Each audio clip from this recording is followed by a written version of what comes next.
What do you think of the movie Everything Everywhere All at Once? Probably my favorite movie of the year. Clearly I need to watch it over again.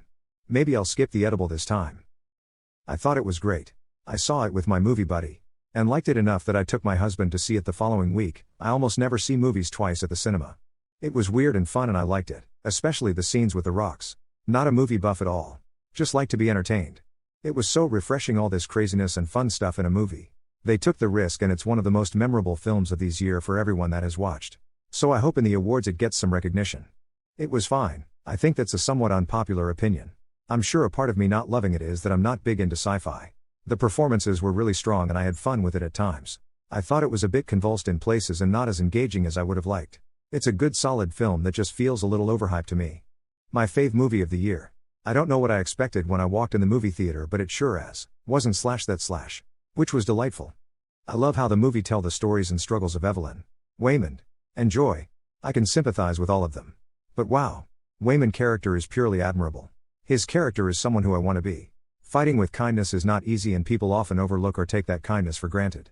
Love it, love it, love it, love it. It became my comfort movie. Only thing that makes me really mad about the movie is how Golden Globe nominated Jamie Lee Curtis in Best Supporting Actress category when Stephanie Hsu have acted her off the whole movie. I know Jamie is a good actress, but come on, Stephanie's has more impact. I'm just ranting now. What TV show had the best ending? Haven't seen Superstore mentioned yet. An underrated show with one of those endings that just felt fitting. Fraggle Rock finale, Change of Address in Quat. 1987, was sweetly sentimental. Skirting sappy schmaltz by slyly sliding some silliness. It delivered definitive ending but left us with the poignant reminder, you cannot leave the magic. And Quat. Gravity Falls, while its ending could have been a nice precursor to season 3, it also ended in a way that felt satisfying. 30 Rock had a great ending. Blackadder Goes Forth had an ending that made me irrationally sad. But Newhart had an ending for the ages. I can't imagine a better ending for a comedy. Boston Legal. I had a tear running down my face at the end of the last episode thinking that is it. My TV watching career has just peaked. I will never enjoy an episode of TV that much again. 15 years later and I still haven't. It's high camp and totally ridiculous. But I thought the final episode of Buffy was lit AF. It conveniently concluded all of their storylines while also leaving the door right open for any type of spin-off in the realm of novels or comic books or possibly animated series. I think the ending was so over the top and ridiculous they wouldn't ever really be able to continue the actual show. It would just be too insane. But teeny bopper me would lay in bed for weeks after it was over fantasizing about what happened next. Going way back and have yet to see a TV series with a better ending. The Bob Newhart Show. Also, Street. Elsewhere starring Denzel Washington, David Morse, Alfre Woodard, Mark Harmon and others. The endings were so unexpected and had a twist I had never seen on TV before. Casual Convo Fridays. I'm going on a nice vacation next week for like the first time in my life. I'm really happy about it. I'm happy my mom gets to go on a nice vacation. She's so far in with cancer, I'm so scared for her frown, but at least I can see her rest and have some sun and nice foods. #X200B. I'm also seeing my LDR BF last week of December. We've met many times but I'm gonna meet his mom. I'm so nervous and so scared but also excited. It cost me about $1,000 for just 3 days with him because I had to get a place and rent a car in Christmas week, but it's worth it.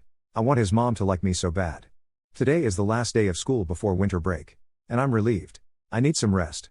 And my best friend is coming to visit next week. So I'm very excited for that. I haven't seen her since July. Our winter concert for the orchestra I play in is this weekend. And then I won't see the fellow I'm crushing on for several weeks. That may be for the best so that I can get over this and move on. I feel like I'm addicted to screens. I don't know how to be bored without them anymore. My job is computer-based. I am always on my phone and at home I watch a lot of TV and YouTube. I feel like it's ruining my and everyone else's state of life. I noticed I've been languishing for a few months now. I'm stuck in a cycle of sleep, work, gym, occasional social plan and that's it. I have hobbies I love that I keep avoiding. Seasonal depression doesn't help and the holidays are a very stressful time for me. I have the time to pursue these hobbies but often I find myself just laying in bed / scrolling on my phone. Wondering at what point I need to seek a professional and ask them for help / medication. Also stressed about the recession. Life is exhausting. Men of Reddit. How do you get a friend to pay you money back without nagging? Ask them what you can do to make it easier for them to repay you. How about $5 per week? Or $50? Could you do $200 a paycheck? Depends on what they owe you. Ask them. Okay, what day, paycheck, can you start?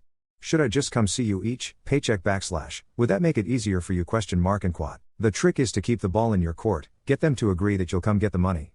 Don't give them the power to decide when or where to give it to you. It won't be nagging if they've agreed to it. Don't give loans to friends and family. Just don't.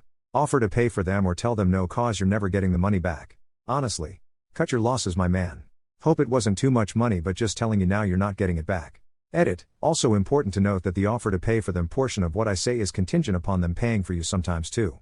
If you're buying drinks every time you hang out, it's time to stop paying for drinks and find some better friends. Okay, first and foremost, if you are giving money to friends and family, do not ever expect it back. The way I look at it is, I'll spot you this time.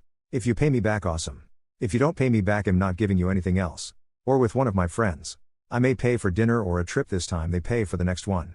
But I was always taught if you cannot afford to lose it, do not give it out. As a loan or gift or otherwise. So I look at all funds given to friends and family as a net loss. If I get back, amazing. If not, I did not give more than I could afford to lose. If they need a cosigner, the answer will always be no.